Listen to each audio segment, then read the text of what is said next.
On, never yun kaluya kung moabot ng pagsulay sa imong kinabuhi.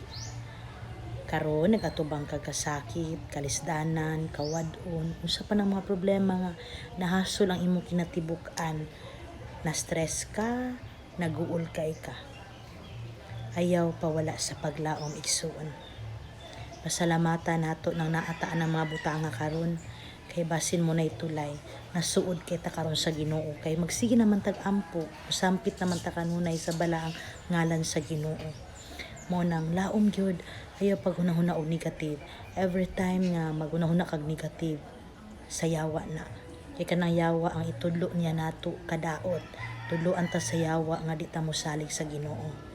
Dayon ayaw paghunahunaan nang magdali pud ta no kana bitang mingon ta nga Lord, dugay naman kong inampo ani uy gaampo man ko hangtod karon wala gyapon.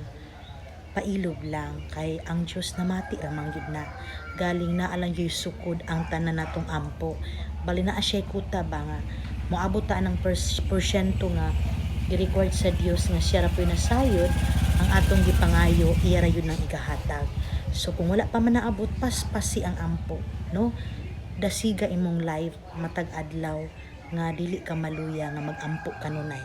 Kay once maluya ka wala kay gana, mo nay paon sa yawa para dili ta magampo.